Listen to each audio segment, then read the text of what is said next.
Erie had a good game today. It was just a bummer. Oh, Yeah, it was. Yeah, they lost. How do they lost an extra? Was it a No, walk that off? Toledo Toledo. did. Erie won today. Okay. Hey everybody, welcome to the Tiger Minor League Report recap for Week 9. I believe it is Week 9. The minor league system. Our Hilly Stelling Semi is Chris Brown and David. And you can find us on iTunes, Spotify, iHeartMedia, and Stitcher. I want to thank the gentleman who wrote a review for Woodward Tigers and said some nice things about the minor league podcast. And forgive me for not remembering his username at the moment, but thank you. We just got a review yesterday, so I really appreciate it. So if you want to subscribe to our Woodward Tigers podcast, which talks about the team, which I think we might be doing one tomorrow as the Tigers are off, and recapping the weekend of pain in the Bronx. That will be up probably some point tomorrow. So as the Tigers have this 2-game series with Pittsburgh again. I don't understand why we're forcing this narrative to have a rival with the Pirates, but whatever. It is what it is. And Pirates just been playing good baseball too. They won a series in LA and they were able to manhandle the Dodgers, which yeah.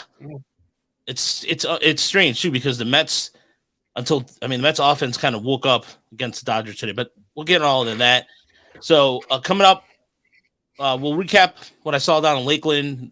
Thanks again to everybody down there, Terry, Sherry, and Kian, and welcome aboard.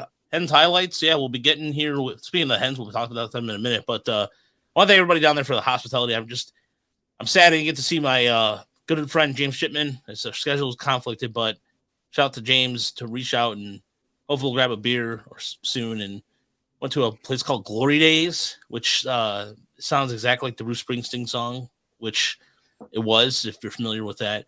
And they played that quite a bit in the restaurant. So, but yeah, it was hot, and we'll get to all that shortly. So let's start with the Mud Hens, who did not have a good week as far as in terms of the schedule. They were losing, of course, Cody Clemens, who got his first run scored today after he pinched hit for Miguel Cabrera.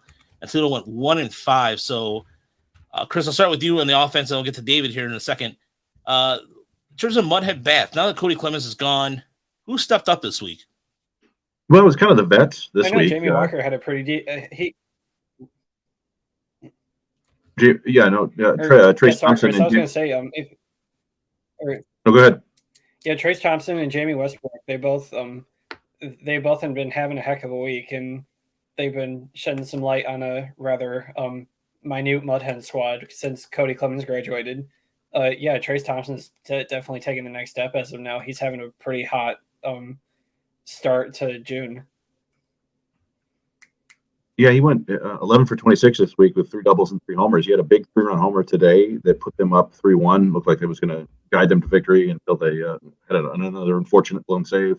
Brendan Davis had a pretty good week too. The kind of interesting waiver claim. Really, just kind of a fun player to watch. He's got a really unusual closed stance and he's tall and wiry and kind of looks like reminds me of Alfonso Soriano at the plate. I don't think he has that kind of power or speed. But he's interesting. And then, I think the big story in Toledo this week is just kind of the rehab going on. So Austin Meadows was down there, and he didn't do a whole lot. 2 for 13 with a home run, 2 walks in 4 games. He was kind of coming out after 3 or 4 plate appearances in most games. And then Riley Greene, 6 for 25. He had a home run, a double. Got 7,000 people saying, call him up. 4 walks, a steal. But he was hitting, and since he's gone to this rehab assignment and includes down in Lakeland last week, he's just hitting a ton of ground balls right now, which I don't think is his MO, generally speaking. He may be more ground balls than fly balls in overall, but I think he's still trying to get back into his ideal swing. So we'll probably see him in the minors for a few more games, I assume, and then maybe tomorrow we find out he gets called up to Detroit. Yeah, there's some interesting roster decisions that have to come down from that as far as that goes. Because I know Austin Meadows had a home run, the first home run of the year for down in Toledo. So that was something to call him up about. So that will be, by the way, that we're thinking of some ideas for call him up. So if you have a nice t-shirt idea, I tried to do it last year. I went, so if you have a t-shirt idea to help us get that up, let me know, and we'll definitely post it in the shop. But yeah, that was just it was one of those things where all weekend we saw that. David, in terms of pitching, what stood out for the Mud Hens this week? Well, at least for today, I'd like to say that Drew Hutchison, who after taking a little bit of a break after getting designated by the Tigers, he had a pretty decent run. One kind of standing out to me is surprisingly enough, the 2-pitch pitcher fastball changeup is Miguel Del Pozo. I know that he's not exactly Tigers fans' favorite, but if you've been looking at his slashes as of the week, we touched on it before as far as left-handed depth goes in the Tiger system. It's not exactly deep, so it's nice to see some lefties getting in some work and they're doing okay. So yeah, that's my take on it so far, and especially I know we might touch on it a bit when we go to AA, but what's his name? Sam Howard, I think. Yep, he's a lefty too. Yeah, is he in AA or AAA? I'm not sure. I know he's in Toledo. Okay, yeah, he's putting it together as well recently. So yeah, it's nice to see the very little left-handed depth we have in the system, putting it together, in my opinion, so far. The reason why I wanted to put the Brandon Davis swing up there, because I wanted to kind of see what Chris was talking about, and I noticed right away, and you guys probably noticed this too, his hands, both the way he kind of tucks in his hands as he's swinging in. I like his swing quite a bit there. That was the first time I kind of watched him extensively. Yeah, and Michael's absolutely right. There's been injuries across the board, but that's where the depth is coming in, because they have to pluck from Toledo, and right now Toledo's rotation has been a hodgepodge of folks. And Chase, right now this week it was the big week in terms of starter wise. The last Chase Anderson is the one staple that has been part of our staple, if you will, the Toledo rotation. And he struggled with last start too. He got bombed, I think, didn't he? I believe he did, yes. And another guy who got bombed again was Navalto Rodriguez. 5 innings, 8 hits, 2 runs, 2 walks, 1 strikeout. Again, I always think he got bombed only because it's just been able to. He is not. Tigers at one point had him on the 40-man roster. Maybe they're trying to recapture magic in a bottle. I'm not really sure. Chris, I don't know if you have any logical explanation behind that, but no, we could never quite figure out. Every time we saw Navaldo Rodriguez, his stuff did not jump off the page at all, but batters weren't squaring him up. So I don't know if there must be something funky going on with the pitch data. But yeah, and he's not a big strikeout guy, and so I don't know. He's like emergency depth at this point, at least for the big league club.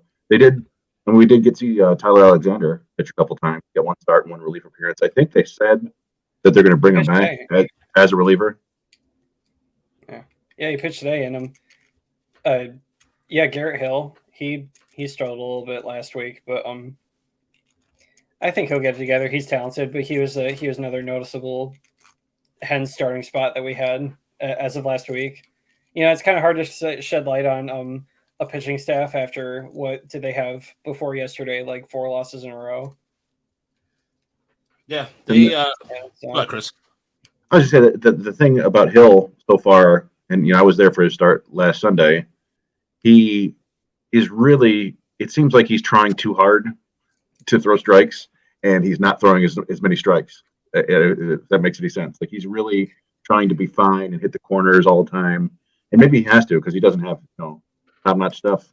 But I feel like he's going to turn it around at some point. I don't know if he's going to be dominant or anything like that, but I think he'll get it figured out eventually in AAA. Oh yeah, and I mean that's the sorry to cut you off, Raj, but yeah, that's the one thing that even I'm gonna give you my 5-cent color analysis for pitching is that especially Garrett Hill, he had 3 walks his last start. It's like after that 3rd walk, you start to get in your head. It's like I obviously can't hit those spots of the zone. So the one thing I'm gonna start doing is throwing it down the middle just to try and have some form of consistency. Mm-hmm. So that's the point where you just get in your own head and you're like, oh my God, if I don't throw strikes, it's like these innings are just going to keep getting away from me. And, your pitch count is going to keep going up. So Yeah, I mean, like you said, Chris, he certainly has the talent. Like, this is only what, like his second or third start for the Mud Hens? I think, maybe Fourth start. second, maybe His third. fourth Yeah, start? somewhere in there. Yeah, but I, yeah. it's something And I knew. he had, I think, similar trouble He still got a road jumping ahead. up early But, last year. Yeah, there's a kind of a thing going on with Toledo right now as far as we mentioned earlier with the injuries too. But there's one I will say if there's one takeaway, one positive takeaway, in terms of what we've been able to see from the pitching side of things a little bit, has been you mentioned him earlier with Miguel DePozo. There was only Will Vest made an appearance before he was quickly summed up to Detroit. But other than that, yeah, Drew Hutchinson had a good week this week, and Drew Carlton, who spent a majority of time in Toledo, he had Jose Ramirez happened to him, but other than that, he pitched not too bad in his call up to Detroit. As much as Drew Carlton can do, but there is the reason why I brought up Toledo is because the rotation is going to take a further hit because earlier in the week, Joey Wentz was cruising for Detroit in the second game of the doubleheader, and now he'll look like he will hit the IL, I believe it was, with a left shoulder. Was it quad strain? I think it was a shoulder strain. I want to say it was a shoulder. Yeah. Which is not ideal for a pitcher. Yeah. A strain of any kind on the joints is just brutal. It's like he's got a road ahead of him, but yeah. That's something you never like to see. Yeah, and especially because he was cruising. He looked really good. That was one of the best starts. He was locating his fastball well. A lot of the majority of his start was fastball, but his curveball, it was down and away location on it. He was able to dial in, and yeah, when I saw him coming out in the press box, we're like, "What another one? Come on, really?" Just anyway. He was spinning the fastball really good. He put a. Yeah, it's like I know people were talking about him lighting up the radar guns in spring training, but it's like he was able to put a lot of good ride in the fastball during his start, and yeah, I thought he looked really good. Yeah, and again, that's also going to affect the rotation for Toledo, and it's going to be a kind of a next person up kind of situation. But we move on to Erie because Erie had a good week. They finished 5-1 on the week. And they do the splits in terms of how they do the regular season. Chris, you want to explain how that all works to the first half and second half championships? Yeah, so this is part of what some minor league leagues have done for years now, and Eastern League moved to it, I think, in 2019. But basically, they split the season in half because a lot of players come into the system after the draft, and players move up and move down and all that stuff. So they split it in half. I think it's the first 76 days and then the next 75 days. So first half, second half. And basically, whoever wins the division in the first half automatically gets a playoff spot. And whoever wins the division in the second half automatically gets his playoff spot. And then if you win overall, have the best record overall, but you didn't win either half, you're screwed, and that actually happened to Erie in 2019, 2018, I think. And they haven't been to the playoffs since 2013. So right now, they're a game ahead after a 5-1 week. And I don't know, I think they're probably 3 weeks left or 2.5 weeks left when they stop counting. So it's kind of a mini pennant race right now. And I think it probably means a fair amount to the players there. It certainly means a lot to the Seawolves organization. Yeah, and so we actually had a question real quick from Robert Lester. Rob, you can go ahead and ask the question whenever you're ready. Of course, yeah, we're always taking questions. I should mention, if you're watching us on YouTube, please send in your questions there. Or if you get this link and want to tweet us questions, that's fine too. So while we wait for Robert's question, so the Seawolves right now are heading to Richmond, which I was talking to Greg earlier. They don't do traditionally well against the Flying Squirrels down there, and the Flying Squirrels are two games back for the Eastern League Southwest division. Again, I get it now in a way of how, like, if you look at the Eastern League and how it's shaped, I guess, because Somerset, Hartford, Portland, New Hampshire, Reading, and Binghamton are all in the northern part. So that northeast. It makes sense, but it's still weird when you think of Eastern League and you see Southwest West. I don't know. I Yeah. just can't. Yeah, I would think that they have some sort of like they name it after like some famous person that played in the Eastern League or something like the I don't leaders and legends. Leader. Use the Big Ten reference or the how about the Mike Riviera Memorial Division or something like that or some Eastern League hero. So here's a question from Robert. So unless I'm remembering incorrectly, Alex Berman really struggled in his debut season, but Hinch pretty publicly had him second the entire time because he believed Bregman would hit his way out of it. And I think that relates to what we saw today. Special Circles and batted second today and went I think he went 0 for 5. 0 for 5 with a strikeout, I believe. Yeah. That was ugly. It was hard to keep up with the game because it was on freaking Peacock. And I don't have that, so I had to keep track of it on game day. But yeah, it was tough to watch the strike zone charts. Hey, Greg, long time listener, first time caller. Welcome to the show, Greg. Here on I'm doing my FM radio voice there. So go ahead. I definitely remember. I do remember Bregman getting off to a slow start, like in his first month. He got first hit in Detroit, didn't he? I think. That sounds somebody else. But I think in his case, it was just like one of those. He started off like with like 1 for 30 or something like that, and then after that, he was fine. I don't think it was like a sustained 2-month struggle for him. No, Robert, you're not reading it too much. That was a good question. I like that question a lot. That was actually a very good question. So, and I think it is a good question to ask Hinch next time one of us gets down there to talk about.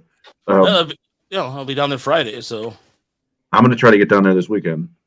Please, it'd be something else cool to have somebody on the booth. Well, Friday's my son's field day, so I probably can't do it Friday, but maybe Saturday. Anyway, I think. Yeah, go ahead, David. Oh, I'm sorry, Chris. I was going to say, can I throw my 2 cents in on this question real quick? Sure. I mean, one thing you got to look at. This is the case for Trace Thompson as well in Toledo. Like once we put him in the 6th slot, he started hitting a little better. But I don't know if you guys remember in this has to be circa 2014 when we brought in Kinsler and we put him in the leadoff spot. We moved Austin Jackson down to 5th. And he was like, he almost hit a wall because like he couldn't. I don't think he was able to hit behind. He wasn't able to hit behind Miggy and Vmart all that well, and But yeah, it's like even like I think it was right before we traded him, we moved him back to the leadoff spot, and he just kind of took off. But I don't know. I guess what I'm equating that to is like sometimes maybe you just need to switch up in the lineup. It's like it can mean a lot. No, and it definitely can because it can kind of it sets them in the right mindset. And Torkelson does take a lot of pitches, so I can understand having him there versus at this point you can even put him in leadoff. I mean, just because he gets and walks so much, and you're gonna definitely need a bottle of Tito's after driving down to Richmond. But yeah, according to the drive is actually it's not that bad. 9 hours and 25 minutes, 623 miles from Detroit to Richmond, Virginia. So. I've gone through there many times on my way down to Norfolk and Virginia Beach. You get to Richmond, you're like, all right, I'm almost there, and then it's like 3 more hours. Like, No, I've always wanted to go down to Virginia, but getting into the Seawolves, they had a really good week. Kerry Carpenter, congratulations to him, Eastern League Player of the Month, as he's been on a tear. Call him up.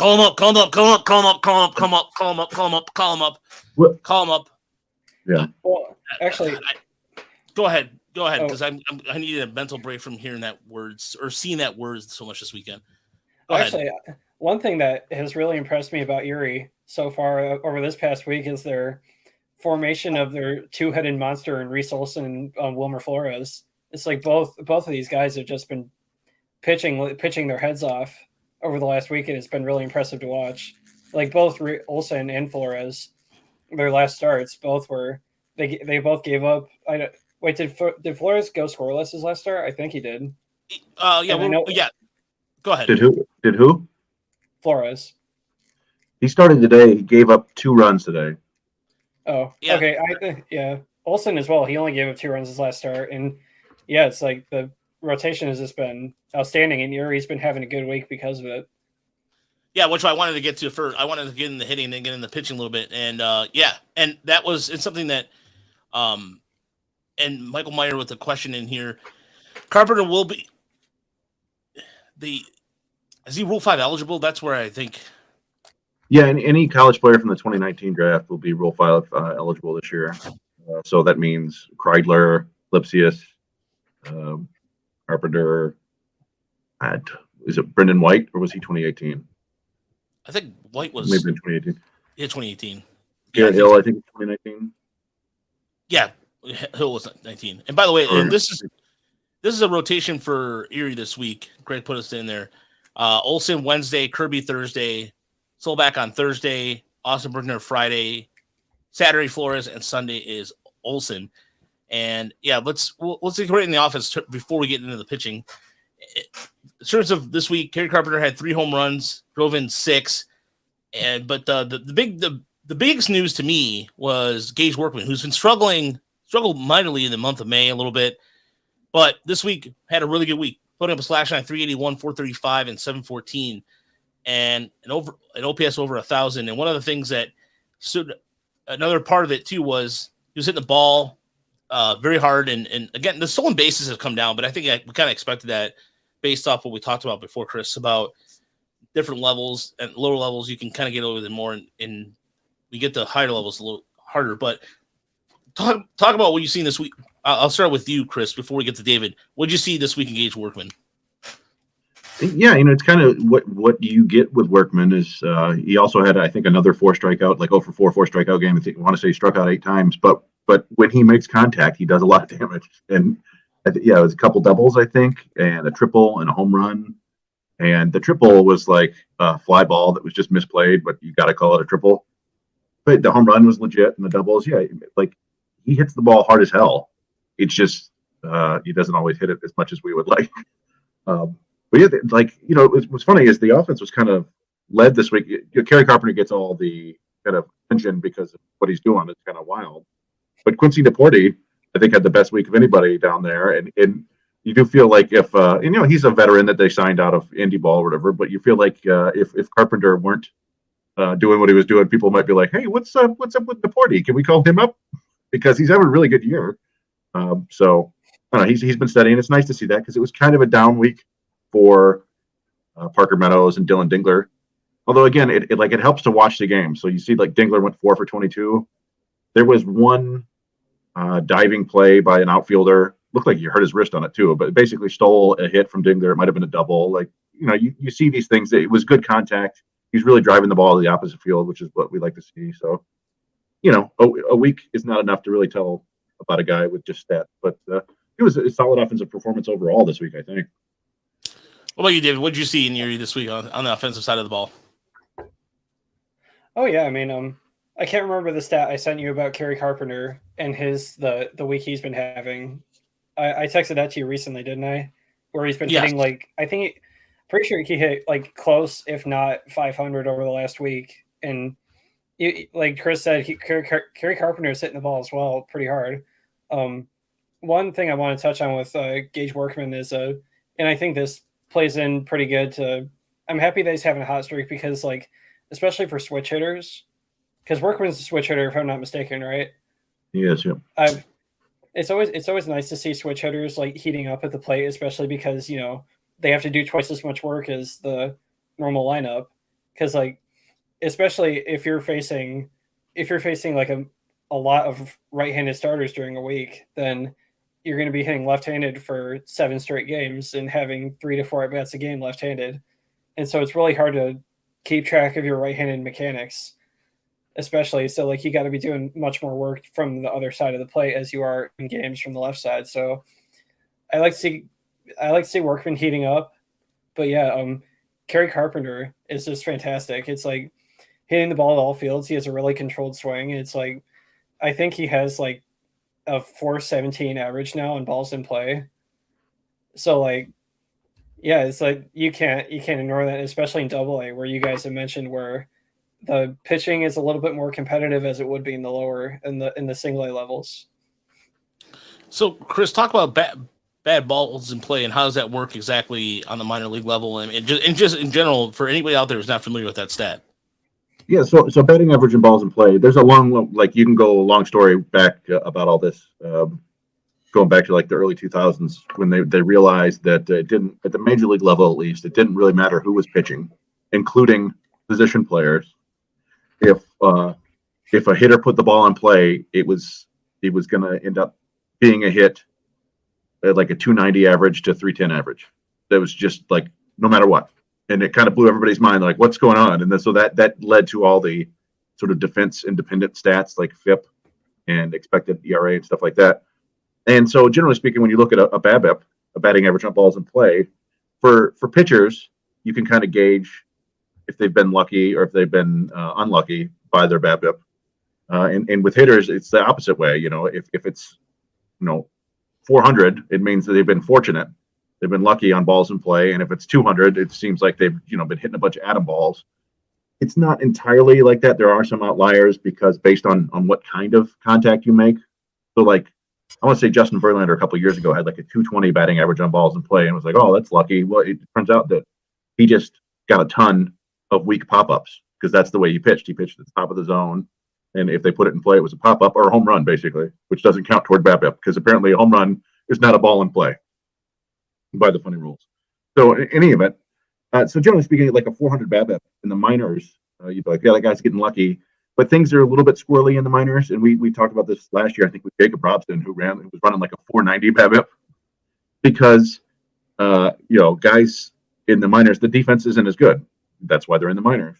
So if you put the ball in play, it's more likely going to be either an error or a hit just because guys don't have the range, they don't have the arm, whatever. And also guys who are really skilled and hitting the ball very hard in the minors are going to run high BABIPs no matter what, just because they're that good. So like, I think Riley Greene's was like 380 last year. I was like, yeah, that's just fine. He's going to be good. So that's just a long way of saying that, like, what Kerry Carpenter's, his BABIP, I haven't checked to see what it is, but part of it could be luck. He might be finding holes, but part of it is he could just be crushing the ball and hitting it really hard and getting it through guys. So yeah, I haven't dug into that, but that's your 2-minute BABIP. Thank you, Chris, because that makes it helps out for people out there who are not familiar with that. And Greg, the voice of the Erie Seawolves, who is in our YouTube chat, made a great comment about great to see Workman make adjustments. Early hitting yesterday came out today and was locked in. And one player he mentioned to me earlier, we're discussing how in terms of underrated players or a player should be talked about more. And Chris, remember, and we talked. He came up last week on the podcast. Was Chance Kirby, who has been, if you've watched him pitch, he can either start or relief. And we had a question about whether or not he was legitimate or not. And it was one of those questions where you never know because he's had a really good curveball go with his fastball. And this week, as far as he started 6 innings, 4 hits, 2 runs, and he struck out 5 and just has 1 walk.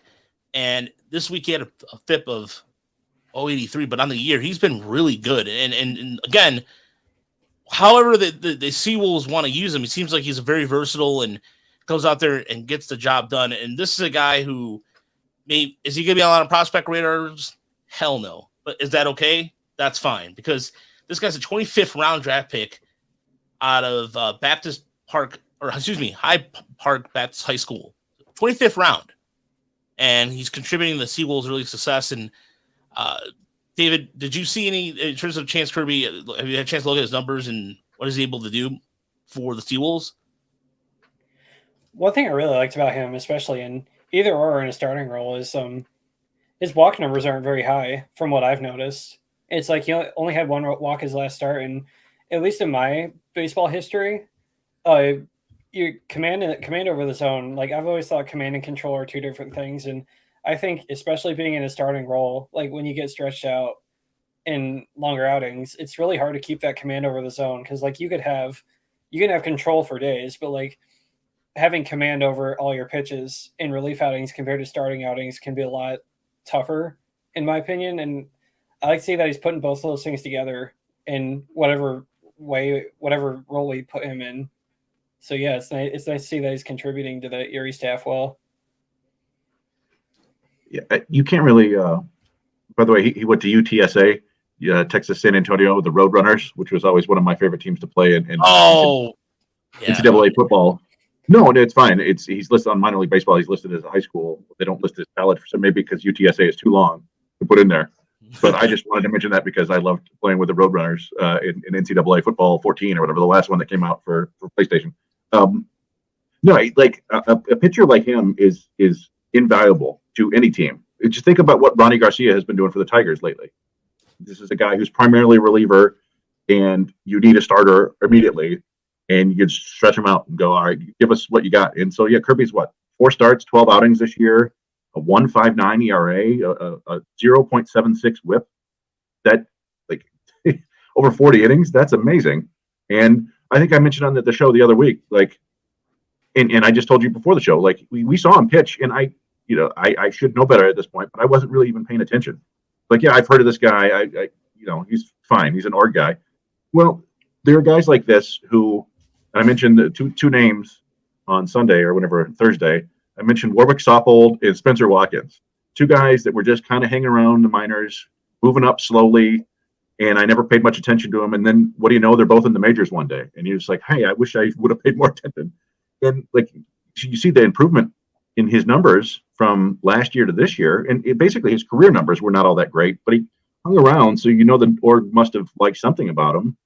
And to David's point, he's just throwing strikes and getting guys out, and that's kind of the name of the game, right? Yeah, I mean, I think that one of the things he might be doing more is throwing that curveball, because that curveball he's throwing, or that slider, I think it's a curveball or slider. I mean, it drops off the face of the planet. It is a curveball. So, it has looked really good. It complements his fastball really well. And maybe, like, what the Tigers have done, and we noticed this with certain pitchers, is that they're just going, hey, throw your best stuff. Like, they're taking the Houston Astros model to it. Who knows? I mean, in terms of spin data, we don't have that. I wish we had. I wish we had more data. Oh, man. There's something there. I know somebody that has all the data, but every time I ask them, he is the guy Chris, you know who I'm referring to. The guy I know. Him and her. Guy, yeah. That guy, but that guy, the guy I'm referring to, is a busy man. So try not to bug him too much. But and to our point earlier, I'm just checking. I was looking at his stats a little deeper. So Kirby right now has a 194 BABIP. So that would indicate some luck there, but he's also not giving up any home runs. So he might have just found a way to stifle hard contact. So that would be something that batted ball data and spin rate data and those things would help us with. But we can't have it all. So yeah, he's really adjusted to the mold. I'm sorry. Did I cut out a little bit? I think no, you're good. You're good. Go ahead. I was going to say, it's like the one thing I noticed was that he really adjusted good to the mold of if you can't be a power pitcher, like kill him with spin. And that's what he's doing. It's like a lot of his stuff has really good deception on it. And like when you're looking, like especially with like a curveball or sinker, you see a pitch coming in, like you think you're sitting on a fastball. You think it's gonna be middle in, but all of a sudden it's like out of the zone. You're breaking your bat on the shaft. It's like that's the one thing I've seen from him. I think that's working pretty good. It's like his curveball, like you said, Raj. It's like drops out of the zone pretty well. It's like he's been getting a lot of right-handed hitters on the outside with it pretty good. So it's like that's fantastic. No, I'm glad you noticed that, David, because that's one of the things that I was able to see against right-handed hitters. And another good week from Brandon White, who pitched a pair of innings, and Wilmer Flores was the one that went early. I said Greg mentioned earlier in the chat 3 innings on Tuesday, so he pitched overall of 8 innings this week, 9 hits, 2 runs, just 1 home run, and struck out 8. So I don't want fans. What's up, Chris? Well, I just Greg made a point earlier, and I watched that start. I clipped it, or I'm clipping it together so I'll throw it up on the YouTube. He did not have his normal electric stuff. Like his breaking balls were still solid, but the fastball just wasn't getting. I think he got there may have been one batter that he threw 3 fastballs right by him, but the fastball was getting hit by everybody, and he battled through it. And we've talked about this before. Like sometimes that tells you more about a pitcher than when they're out there just completely dominating. And he had a couple got help from an outfield assist that maybe bought him some more time, and he made his way through 5 innings. It was nice to see that he could compete and go out there and win without his best stuff. And it shows you where where our expectations are with Flores this week or now, because he 8 innings this week and 2 earned runs, and it's like 9 hits. Like, oh, what's wrong with him? 9 hits. And it was like 8 strikeouts and 1 walk. So yeah, I mean he's good, and sometimes pitchers struggle, and he fought through it. So. Yeah, I mean, Chris, to touch on your point, the one thing I really like to see with Flores, and I know this may sound like a catch-22 here, but the fastball looked a little too straight, in my opinion. Like, I know that's kind of like you think of fastball, and that's what you think of, but like a lot of stuff I was seeing from Flores is that he was like, with the velocity he had, it looked like he always had a lot of ride on his fastball. But if there's one thing, like especially as a former catcher myself not too long ago, it's like the one thing I like to see from Flores is that he had a lot of stuff to fall back on, because like I've caught pitchers before that say like I can't throw a fastball to save my life right now, or I can't get my changeup over. It's like I need you to start calling more of this and less of this. I'm like, okay, we'll make it work. And that's something we saw from Flores today, and I think it paid dividends. It's like it was fantastic to see how he adjusted, especially with one of his weapons in his arsenal is shut down momentarily. Yeah, and that's a good job by Dylan Dingler that's the kind of veteran leadership that he adds, and how good of a catcher he is as a receiver to make those adjustments for Flores. So let's move on to West Michigan, and the first and foremost Ward Vango has a t-shirt idea. We'll get to that in a little bit, but the voice of the West Michigan Whitecaps, Dan Hastie's, in our YouTube chat this evening. The voice of the Omaha Storm Chasers. Yeah, Storm Chasers. Yes, he was down. That was we gotta understand how that went, and so hopefully we'll be able to. And maybe him and it's the first time we've had 2 minor league announcers in the same chat. I don't know if we get Dan and Greg to arm wrestle. I get I listen, and we know both of these guys are great broadcasters, but you get used to hearing. You just think like, hey, they know all these players because they watch it play every day. But I was listening to the broadcast, and Dan was his usual informative, entertaining self with these random Omaha guys that nobody really cares about. At least we don't. Well, what about Daniel? What about that? Was that Daniel past what's the guy's? I can't Vinny remember. Pasquantino? Yeah, Pasquantino. Yeah. No, I mean the Omaha has some good players, and that was in Indianapolis. O'Neal Cruz was there. There were some good players. I was just joking. Like it's we get used to these guys broadcasting for our teams, right? And we forget that they're like legit, hardcore, really good professional broadcasters. So yeah, they could probably broadcast hockey too. So in any event, but yeah, West Michigan was Nathan handling West Michigan duties, and unfortunately, I don't know why Lake County is refusing to put cameras in. Fortunately, we had a couple looks from our buddies Justin and Pat, I think, but other than that, we're relying on the voice of Nate Wengler. Yeah, and in terms of looking at we're not going to really do a statistical breakdown of both, because we didn't see anything, and I've always liked to believe that instead of asking for somebody else's opinion or a scout or whatever, you want to have as much as visual evidence as possible of watching the game yourself. And so as far as like in terms of just like breaking down the box scores and stuff like that, we'll just kind of do a quick over for those two, for pitching and hitting. Michael Mayer in the YouTube chat is Winslow Perez still at West Michigan due to his defense? That's a Dan Hasty question. I think his defense has been inconsistent at times. And no, you're right. He does struggle with the throw, the simple stuff, but then sometimes he does flash good plays. So yeah. And the bit again, we sound like a broken record, but Colt Keith doing Colt Keith things, and he had a big week. He batted over 300, had a slugging percentage of 737, and a familiar face is back at West Michigan. Daniel Cabrera was sent down, and we know full well he can hit high A pitching. He batted 471 this week against Lake County. They went 3-3 overall, as the West Michigan is 23-28 on the season. But Akil Badu is also down there doing his rehab assignment, and not a great week. not a great week. 3 games. It is important to remember that Akil Baddoo is like 3 weeks older than Daniel Cabrera. Yes. So. Yes, but he also, unfortunately, to report this, he was 0 for 10. With 5 strikeouts and a walk. Yep. He's trying to find it. Let him find it in West Michigan. That's fine. Yeah. And you know who else had a good week, too, is Corey Joyce, who had 7 walks to 6 strikeouts and batted .353 and also had 2 home runs. Yeah. So. Yeah, he's kind of a fun, underrated player in the system. You don't hear a whole lot about him in the college shortstop. I think he's basically playing shortstop every day for him now. I don't think they've put Perez or Cruz there much lately, but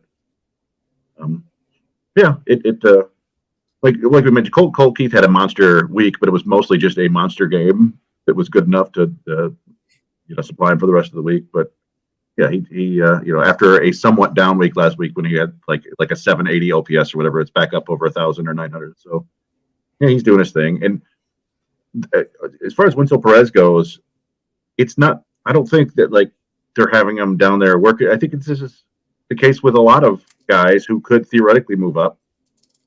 What's the corresponding move? Do you release Luis Carpio, who is 24? He was a minor league free agent guy that they've been playing everywhere. Do you get rid of Naporti, who's bombing for the offense? Do you screw up the Erie offense or roster at all when they're going for a playoff bid? I just don't think there's any real rush for a lot of these guys. They're not like they're powering them up to the majors, right? And it used to be like this all the time. Guys would not get promoted basically until after the All-Star break. They'd get a chance to go to the All-Star game, and then they get promoted. That's just kind of the way it was. And now the All-Star games don't really happen anymore, but it's still, you'll see, I think, guys move around after the halfway point, whenever that comes. I don't know, 3 weeks or so. Yeah, especially because right now with the way everything's, the All-Star break this year is July 19th, right? So it's a week later. Major League All-Star break? Yeah. So, but in terms of pitching, let's quickly go through West Michigan's pitching this week, as they had a good, outside of Jordan Marks, everybody else had a pretty good week. Carlos Guzman. I hadn't had a good one. Yeah, I was just about to get to him. Carlos Guzman, 5 innings, 4 hits, 2 walks, 3 strikeouts. Kyler Montero, who's been struggling, had a really good start for him. He struck out 6 in 5 1/3 innings of work. Dylan Smith, kind of not seen his best stuff, but it's quite all right. But yeah, the story of the week is definitely Ty Madden. 6 innings, 3 hits, 1 run, and 7 strikeouts, a career high for him. And I wish we had more video or anything to say, but I'm not going to break down a box score if we didn't see anything. So sorry, that's just not. No, you said, career high innings, career high strikeouts, I believe. So that's, stuff. I'll say this in defense of Dylan Smith, that was the bonkers game where West Michigan hit 6 home runs, I think.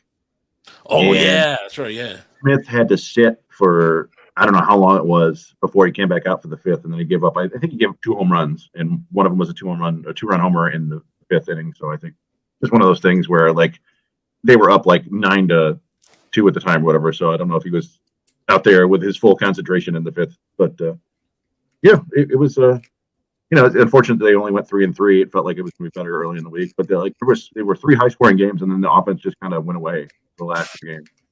Yeah, there's Oh, go ahead, David. No, I was going to say the one thing I saw about West Michigan, and Raji touched on it, is for having a lot of shaky starting this as of the last week. It's like they've been putting together some pretty decent results. Like I'm pretty sure they won 5. Was it 4, 5, 7? I think they. I know they took one from. Or I'm sorry. Hold on. I'm trying to remember in my head.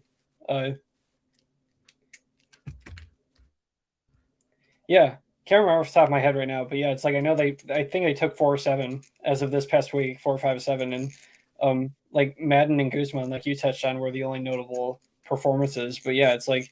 You really like how the offense has been picking up the pitching with these high-scoring games.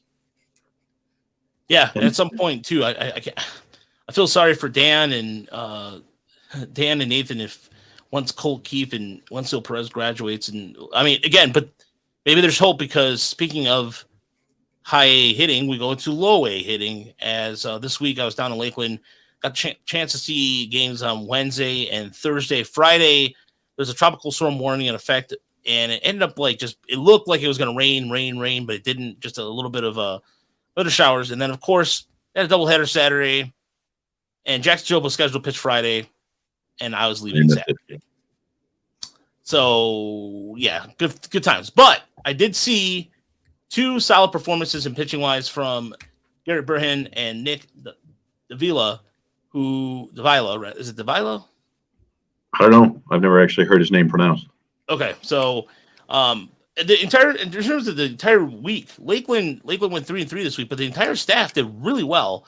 Carlos Pena also had probably the best game of the week. 5 innings, 1 run, did not allow a hit, and they almost had a no-hitter going in that game, right, Chris? They had a no-hitter going until through 7, and then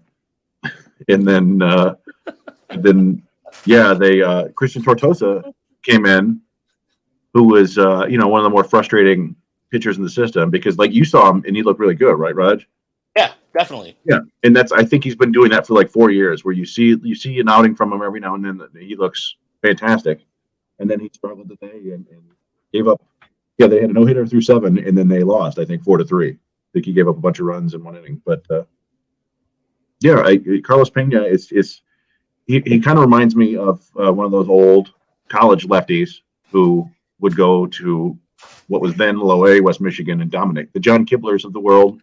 Yes. And good call.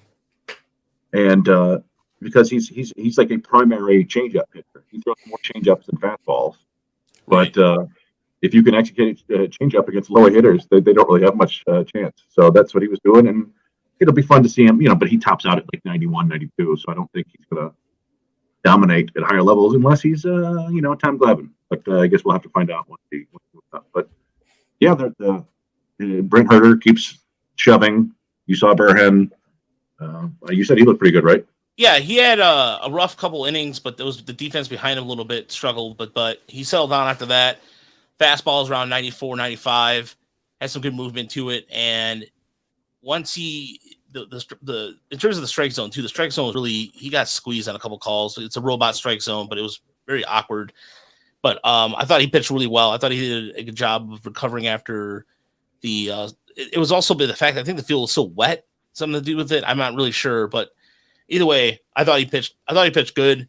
And in terms of the hitters, what I was able to see down there, had a really good week was Esni Chacon, who was a monster. He hit 500 this week. And here's a guy who plays the outfield, kind of looks like early Juan Encarnacion. So for anybody out there that remembers Juan Encarnacion, he has that kind of same build, lanky, skinny build. And I thought out of all anybody that saw this week, I thought he impressed me. Like, he had a really good single up the middle, and then we had to leave Thursday because we were doing the podcast. Of course, the game we leave early, Lakeland decides to go ham on offense, of course. But I saw him play on Wednesday. Defensively, I thought he did fine. And that hit up the middle was a solid hit. It wasn't no cheapie. And I really he really surprised me because I've not heard much about him. Benitez, who we've talked about numerous times in the podcast, was not available. He was on the IL. Carlos Mendoza got a home run yesterday, that thanks to Sherry down there for posting that home run with the right field with it.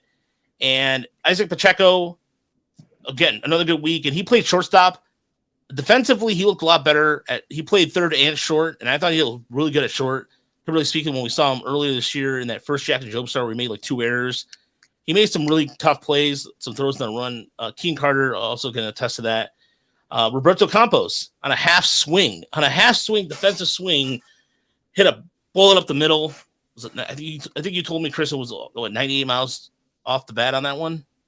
I don't know if that was the one that was 98, but yeah, I mean, Campos hits the ball hard constantly. It's just not always in the air where it needs to be, but yeah, he's impressive, at least from the exit velocity standpoint. And you got to see him in person, so. Yeah, I thought Campos looked really good. I really, for his age, he good pitch recognition. He didn't look silly on the box or anything. I thought he had his swing is interesting to see. Like I said, a half swing. You think you see more loft at some point. Maybe he'll probably grow into that, but very good. Pacheco, same thing. Really, I really came away. I know Manuel Sequeira, if you look at his numbers, did not. I saw one of his hits of the. He only had 2 hits this week in 21 at bats. I did see one of them, and he looks the part. He does only has a major league body, but then again, he's a little impatient at the plate. Mark Gurash and I argued about this well, he's not walking enough, but I think it'll come in time. But I thought he made really good contact, and it all sounded really good off the bat. Defensively, he was fine. DeAndres De La Cruz, I know didn't have a good week either in terms of looking at the board, but I thought behind the plate wise, catch or in terms of defensive abilities behind the plate, thought a really good job to catch, calling a good game. And his swing, I mean, he looks a little he overswings a little bit, but there's a couple guys down there. I mean, again, Campos, but I would say probably Campos and Pacheco are the ones that stand out. But Chacon, this guy, there's not much of him. He's from Venezuela. He's 22 years old. And prior to these couple seasons, he's been in a complex league. He played in Lakeland a little bit last year, but he's off to a really good start right now, just in 12 games, batting 389, 463, and 472 with OPS of 935. And as far as does he get on base, or in terms of walks and strikeouts, you know what? He actually does.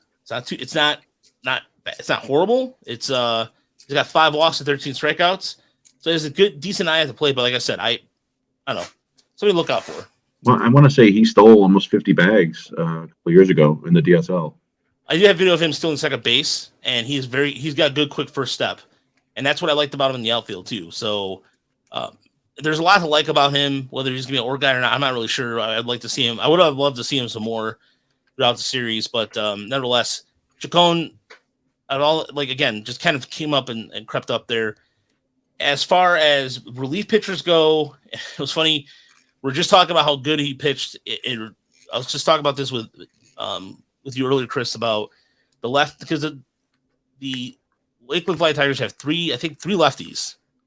Matt Walker's one of them, and as far as I'm trying to think of the gentleman I was thinking of, drawing a blank on. Cam Brown, by the way, who I really wanted to pitch, he missed out. But Pena is one of them. We talked about Pena. Tortosa, I saw a pitch on Wednesday. I thought once he gets his command down, he has good ride in action on his fastball, good velocity. His command is still ways to go, but I thought he looked good. Same thing with Matt Walker. Walker is more like a veteran at this point, but both lefties pitched back-to-back innings on Wednesday. So, man, I think you mentioned Will Kell at the end of last week's show. Yes, Will Kell Hernandez. He's gone, I think, 14 consecutive scoreless innings, 23 strikeouts, or 22 strikeouts, 1 walk over that time. He's regularly hitting 96. He's been up to 98. I think that he's a guy who may move relatively soon. Again, there's not necessarily any rush, but that could be a useful bullpen arm throughout the course of the season. You guys, before I'll ask you guys both, do you think he'll end up going to West Michigan or go to Erie? I think he'll go back to West Michigan for at least for a little bit. I don't think he's ever pitched in high A. I think he was in low A and then he got hurt. Oh yeah, that's right. I always thought, who am I thinking of that? I was thinking of Elvin Rodriguez that was in. Mm-hmm. Never mind, I got my confused there for a moment. What about you, David? You think he's going to just go back? He's just going to move up one level? Yeah, I think it's safe to say. From what you guys touched on, I think he has the stuff to move up another level. And like you said, the single A levels of pitching, it's like you said, the biggest jump is single A to double A. But yeah, I think it couldn't hurt to see how he could handle a new league with new hitters that have a little bit better mechanics than what he's used to seeing. It's that's what we were seeing out of Flores as well. It's as much as we would have wanted him to stay in West Michigan, it's always nice to see how pitchers can handle the next step and seeing how they pitch to hitters in a different league. Yeah, and the one of the things about speaking of pitching, before I forget, a big elephant in the room was the other prospect in the top 100 Baseball America list that came out this week, Jackson Jobe, who moved down a couple slots here in the baseball top 100 list. So Jobe pitched on Saturday, and from all accounts, Chris, looked pretty good. 3 innings, 3 hits, 1 run, a pair of walks, and he got kind of bat pipped to death, correct? Yeah, I think somebody in the Slack chat or the Matt Discord was paying attention to all the exit velos, and it was all like 3 hits were under 80 miles an hour, something like that. So Jackson Jobe moved down in the top 100 because a bunch of players have had great years so far, a couple awesome months, and so they moved up. And including some of the players who were drafted behind him, like Andrew Painter, the Phillies, a pitcher that's been dominating the Florida State League. But Andrew Painter, again, was kind of the number one arm in this class, in that last year's draft class, for many years. He was known for multiple years. Jackson Jobe really hasn't done nearly as much pitching as these other guys.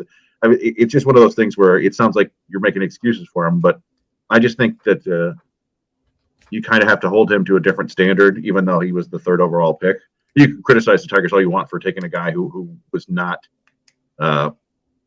as advanced, but they saw something that they thought they could mold into an elite top of the rotation starter. So they took a chance on him. I don't know. Do we read into anything about Chad Littlefield getting demoted shortly after the draft? I don't know, maybe not, but he's been fine. He's been fine. I don't think there's any reason to panic. But I also think you wouldn't look at his stats and go, this is, a dominant future ace, but he's doing what he's supposed to do so far. Yeah. And again, it's one of those things where I look at it as, I can understand why fans are frustrated because the lack of hitting in the system right now is deafening, is 100% deafening. And I can understand the frustration with it. So, I mean, if we're being completely, what do you say, Chris? You kind of like, well, it's like, it's not like Jordan Lawler or Marcelo Meyer would be popping up to help the major league team this year anyway. This is true. Like 2023. It's already 2022. You're talking 2024 at the earliest for any of these guys. Call them up. Yeah. So I mean, again, it's just even. I never heard that story before. Michael Mayer in our YouTube channel said that reminds him of a Bonderman story, and the AGM throwing a chair into the wall because of his draft selection. Wow. Yeah, that was in Moneyball, the book. And in the movie, it was I think the chair went through the window. That's right. Yeah. Yeah, but I don't know if it was. I don't remember the exact details, but I think it might have been just as much that, the guy they wanted wasn't there. Because I think the Moneyball draft was also when they took like Nick Swisher and Jeremy Brown and all that stuff. So they, and Bonderman was pretty good until, he never did develop a changeup, but. If Jackson Jobe had a Bonderman career, I think I'd be okay with it. I mean, it's not ideal, but Bonderman was there for pitching Game 4 of the ALDS against the Yankees, was it? He basically had like a perfect game into the 6th inning, something like that. Yeah, I mean, whatever. But yeah, we like to highlight what he's doing, and I always tweet out how Jobe performed and how many pitches he threw or whatever. But again. I'm not going to put too much weight into stats in low A. Yeah. Yeah, I mean, if you don't mind, I'd like to nominate my pitcher of the week for Lakeland. All right. And it's actually I don't think we've talked about him yet as of late, but Brant Herter, he had a heck of an outing for Lakeland his last start, and I got a chance to check out that start actually, and his stuff was looking really good. It's like I know his pitching performance is a bit kind of scarce for Lakeland lately, but he made 2 or 3 starts this past week, I want to say, and both of them he gave up 1 or 2 runs. So, or I think I know he made a start on the No, his numbers. He's a big lefty who is way too good for low A, and it's just one of those things where they need him to get innings because So look at his stats right now: 1.93 ERA in 37 innings. 52 strikeouts to 5 walks. They're no match low A hitters are no match for Brent Herter Slider. And it's another one. Well, he will be in West Michigan relatively soon. It's just when things start moving, which theoretically could begin tomorrow, because tomorrow is the beginning of the Gulf Coast League and also the 2 Dominican Summer League teams. And the rosters are up online. So you can look right now. You see that Rainer Castillo is going to be in the Gulf Coast League, even though he doesn't turn 18 for another couple weeks. What site is that on, Chris? So I can I'll put it up on the YouTube chat. It's I don't know how official these rosters are, but it's right here on Minor League Baseball. I'll link in the chat. Does that work? Yeah. Let's go ahead and put it up. Yeah. Link in the chat. Tanner Colehep is on the Florida Gulf Coast League Tigers roster right now, and it doesn't mark him as injured, so maybe he's going to be down there getting some innings. Somebody asked us about him last week, I think. Yeah, yes. I don't know if that's. Wait, what does it say? PS. What is that? Just put in the. Oh, I put in the HT. Yeah. Put in the private chat. Put in the private chat. That'll work better. I'm your private chatter, chatting for money. Engineering on the fly. There you go. Thank you, Chris. All right, so go ahead and continue. I'll pull that up here quick. I just those games start at noon tomorrow. Their first game is at Lakeland on the backfields. But yeah, there's not a whole lot of names I think people will recognize other than, Rainer Castillo was their big money pitcher, same class as Christian Santana, I believe, and Abel Bastidas. It looks like he's on the roster too. So and the 2 Wilmer Feltons. The Wilmer Fenelon and Wilmer A. Fenelon. Yeah, they're cousins. And Clayton Campbell, right? We saw something about him. Is he the Aussie or the New Zealand kid? New Zealand guy. Yeah, he's like 17, 18 years old. Really, really young guy. And then I think they have that. What was Daniel Dilamonti, the gentleman from Italy, is going to be on this team. Yeah, it's like the United Nations down there. They got people from all sorts of continents. You got Iverson Leonardo, of course, down there. J.D. McLaughlin, who was, I think, their 20th round pick last year. Center fielder. Carlos Pellegrin from Cuba. Jesus Bolivar. Yeah, it's I don't know. It'll be fun to keep track of that. Of course, no one will see any video of any of these guys unless somebody heads down there to the backfields, and even if they can. But I'm excited to see how. I was going to say I'm excited to see how Adinso Reyes does, because I know he's kind of fell through the cracks of international signings, but yeah, he and Jose De La Cruz were the 2 big signings. 2019, 2018? Jeez, it seems like forever ago. But and De La Cruz was the guy who kind of jumped out first. But Reyes had some potential too, and it's easy to give up on these guys, even though they're like 21, just because, like I said, they might even be 20. It feels like we've heard about them for years and years and years, and they haven't even been out of A-ball yet. But yeah, Reyes is it's like 20. Unfortunately, I think the Tigers have kind of a history of international signings struggling with them. Because I don't know if you guys remember Julio Martinez. Yep. That's a name. But yeah, he was one of our other international signings, and he unfortunately didn't work out either. But did he even make it out of the Dominican? I don't even know if he made it out of the Dominican. Yeah, they had Pedro Martinez too. Pedro Martinez Jr., who I don't even know if he was supposedly related to Pedro Martinez, but not. Speaking of which, by the way, Kean told me that he's going to try to make a comeback as a pitcher. He's learning how to pitch. That sounds about right. If you're going to be a Pedro Martinez, you might as well try. Being of course, he's nephew of the great Ramon Martinez. And, but anyway. I'm sorry. Terry talks to him, and that's what he told Terry. So, all right. So we're out of time. Thank you so much for listening to the Week 9 recap with the with everybody chiming in. Greg, again, the voice of the Erie Seawolves. Dan Hasty joined us this evening on YouTube chat. We appreciate all the comments and support. And if you want to support our travels, because somebody asked me if we're going to Lakeland, if I'm going to Lakeland again, more than likely, unless our Patreon gets up a little bit. So if you want to go to Patreon, patreon.com/Tigers Minor League Report. I love the fact that it is a labor of love for us, and we love the experience. But if you really want to help us out in terms of giving us a few dollars a month to help us towards gas being, I'm not trying to tell you a sad story, but there's people out there who put Patreons for basically doing nothing. and we're out there trying to do all we can. So, patreon.com/Tigers Minor League Report. And I sound like Sally Struthers. I mean, like, 30 cents a day. Yeah, exactly. No. $1 a month. And $1. 2 weeks to move. 2 week, $5 a gallon of gas. Yeah, I saw it was $5.20 by my house. I was like, when did that happen? $5.20. Yeah. Like, I'm not driving anywhere ever again. Good Lord. I have to get my my bike fixed, and I'm actually thinking about, because my work is like 10 minutes away drive wise. Or like 7 minutes. I'm thinking about riding my bike to work and just drive like if we go to, we get some trips to go to West Michigan coming up in June and July, because we're due to go back out there, and we're also due to go to Toledo too at some point. But the Patreon just goes to support what we do in the podcast and in my teleportation research. Yeah, exactly. Beginning stages. Exactly, and also I'm gonna buy a fly filter so that way nothing flies into your transportation. Anyways, obscure.